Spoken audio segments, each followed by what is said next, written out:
ॿियो रखो।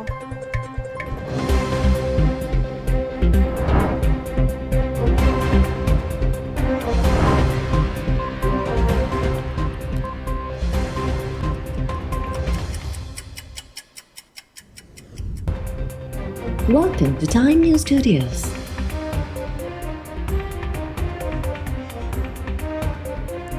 You are watching 9 PM Bulletin. तारीख़ शाहिदी ॾींदी त पाक फ़ौज कुझु ई कलाकनि में दुश्मन खे पोइते धिकी छॾियो। मुल्क जा बहादुर पुट क़ौम जे पाइदार जज़्बे सां गॾु शींहं जी भित बणिजी विया।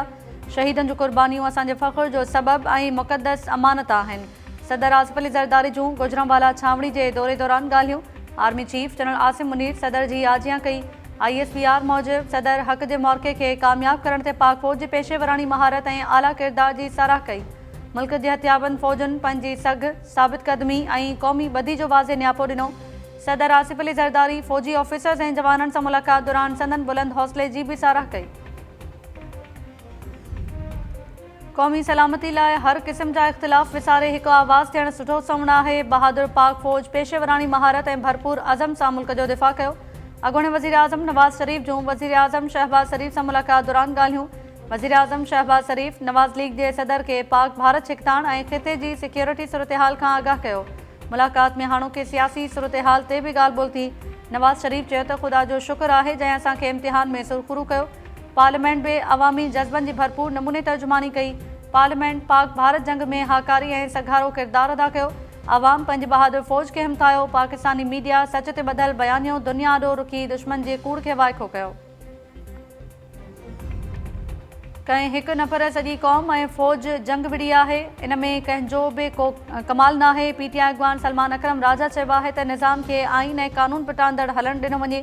असां जल्द एहतजाजी सियासत कंदे नज़र ईंदासीं। इहो असांजो आइनी ऐं कानूनी हक़ आहे। निज़ाम होश खां कमु वठंदे अदलिया ऐं सहाफ़ती इदारनि खे आज़ादु करे।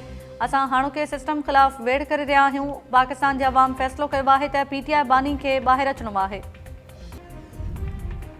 भारत ॿीहर अगराई कई त अञा वधीक सख़्तु जवाबु ॾींदासीं। भारत हमले लाइ वॾा वॾा जहाज़ वठी आयो हो। असांजी फ़ौज भारतीय जहाज़नि खे लॻड़नि जीअं काटा करे छॾियो। दिफ़ा वारे वज़ीर ख़्वाजा आसिफ़ जूं सियालकोट में मीडिया सां ॻाल्हियूं। ख़्वाजा आसिफ़ चयो त असां भारत खे ओभर जी सरहदुनि ते शिकस्त ॾिनी आहे। मोदी हिन वक़्तु पंहिंजा ज़ख़्म चटी रहियो आहे। मुल्क जे दिफ़ा लाइ जंहिं हद ताईं वञिणो पियो हुकूमत पंहिंजी फ़ौज सां गॾु बीठल हूंदी। क़ौमी वहदत में जेके ॾार नज़र अची रहिया हुआ उहे हाणे इतिहाद में तब्दील थी चुका आहिनि। अमेरिका ऐं नार जे मुल्कनि सां गॾिजी पाक भारत जंगबंदी खे पाइदार बणाइण लाइ कमु करे रहिया आहियूं। पाकिस्तान ऐं भारत विच में पाइदार जंगबंदी लाइ एतमाद साज़ी ते कमु जारी आहे। बरतानिया पाकिस्तान सां बि दहशतगर्दी ख़िलाफ़ कमु करे रहियो आहे। बरतानवी परॾेही वज़ीर डेविड लेमी जो परॾेही ख़ाबरू इदारे खे इंटरव्यू में इज़हार। सिंध तास माहिदे जी मुअतली बाबति सवाल जे जवाब में बरतानवी परॾेही वज़ीर चयो त ॿिन्ही मुल्कनि ते ज़ोर भरियो वेंदो त सिंध तास माहिदे जी पासदारी कनि। आलमी कानून जी पासदारी जी ॻाल्हि अचे थी त ॿिन्ही मुल्कनि मथां मुआहिदे ते अमल लाइ ज़ोर भरियो वेंदो।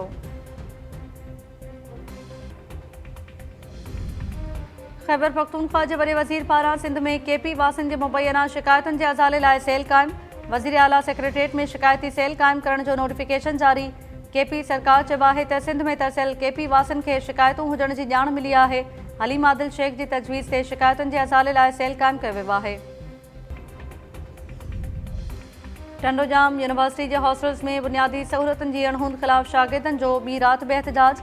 हैदराबाद जा वकील ऐं सिंध यूनिवर्सिटी जाम शुरू जा शागिर्द बि बदी जे इज़हार लाइ एहतजाज में पहुता। शागिर्दनि जो चवणु आहे त गरियूं फीस वठण बावजूदि हॉस्टल्स में पीअण जे पाणी समेत बुनियादी सहूलियतूं नथियूं मिलनि। शागिर्दनि पारां जाइज़ मसइलनि लाइ एहतजाज करण ते हिसायो वञे थो। हॉस्टल जो प्रोवोस्ट ऐं यूनिवर्सिटी इंतिज़ामिया शागिर्दनि खे हिसाए रही आहे। प्रोवोस्ट खे न हटाइण ऐं बुनियादी सहूलियतूं न मिलण जी सूरत में तहरीक हलाइण जो चिता। तंगवाणी भरिसां फुर दौरान हिकु फोरू कार जे टकर में मारिजी वियो। जमाल थाणे जे हद में लिंक रोड ते फुर जे इरादे सां बीठल हथियाबंदनि कार रोकण जो इशारो कयो। कार सवार मोहम्मद बख्श निंदवाणी कार जी स्पीड तेज़ करे छॾी। टकर लॻण जे नतीजे में मुबैना फोरू सब्ज़ल निंदवाणी मारिजी वियो। संदसि साथी अली हसन निंदवाणी ज़ख़्मी। वाक़े में कार सवार बि ज़ख़्मी थी पियो। इतला ते पुलिस पहुची लाश ऐं ज़ख़्मनि खे अस्पताल मुंतक़िल कयो। पुलिस जो चवणु आहे त वाक़े जो केस दाख़िल करण बाद कानूनी कार्रवाई कई वेंदी। हलीमा ख़ान जो PTI अॻवान कमल शोज़ब सां ॻाल्हाइण खां इनकार। रावलपिंडी जी दहशतगर्दी टोड़ अदालत में ॿुधणी दौरान कमल शोज़ैब ऐं PTI बानी जी भेण अलीमा ख़ान पहुतियूं। कमल शोज़ैब अलीमा ख़ान सां ॻाल्हाइण जी कोशिश कंदे चयो त आपा तव्हां सां ॻाल्हाइणो आहे। अलीमा ख़ान वरंती ॾींदे चयो त बसि छॾियो, तव्हां जेको चयो उहो ठीकु आहे, ॿिया बि घणा माण्हू असांजे ख़िलाफ़ु ॻाल्हाईंदा आहिनि। कमल शोज़ैब चयो त आऊं तव्हां सां हिन मामले ते ई ॻाल्हाइण आई आहियां। अलीमा ख़ान चयो त आऊं कावड़ियल न आहियां, तव्हां वञो। कमल शोज़ैब ॻाल्हाइण जी कोशिश कई त अलीमा ख़ान खेसि नज़रअंदाज़ कंदे अॻिते हली वई। पंजाब वासी अधरोड शख़्स शादी जे ॾटे में अगवा थियण खां बची वियो। चनियुट वासी आज़म तहीम कश्मोर जे कचे पहुतो त पुलिस खेसि रोके वरितो। पुलिस मूजिबि धाड़ेलनि खेसि शादी जो ॾटो ॾेई कचे में घुरायो हो। पुलिस खेसि धाड़ेलनि ॾांहुं वञण खां रोके अगवा खां बचाए वरितो।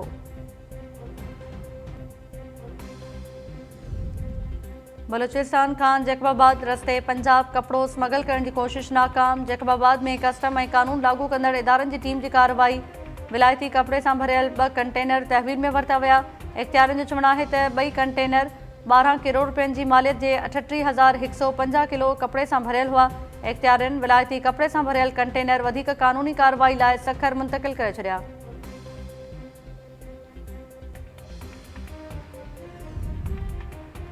ऐं भारतीय व्लॉगर ज्योति मल्होत्रा पाकिस्तानी शहरी सां मुबैना राब्ते ऐं हसास ॼाण वंडण जे इल्ज़ाम में गिरफ़्तार।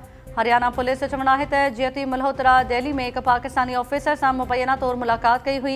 हुन 2 भेरा पाकिस्तान जो दौरो कयो ऐं हसास ॼाण पहुचाई। व्लॉगर खे ऑफिशियल सीक्रेट एक्ट जी भञकड़ी ते गिरफ़्तार कयो वियो। पुलिस मूजिबि ज्योति जे मोबाइल फ़ोन ऐं लैपटॉप मां बि शकी मवाद हथायो आहे। वधीक जांच लाइ मक़ामी अदालत खां ज्योति जो 5 ॾींहंनि जो जिस्मानी रिमांड वरितो वियो। ज्योति मल्होत्रा ट्रैवल व्लॉगर आहे। संदसि यूट्यूब चैनल ते 3.5 लख सब्सक्राइबर ऐं इंस्टाग्राम ते 1 लख खां वधीक फॉलोवर्स आहिनि। संदसि डिजिटल चैनल ते पाकिस्तान में घुमण फिरण जूं वीडियोज़ मौजूदु आहिनि।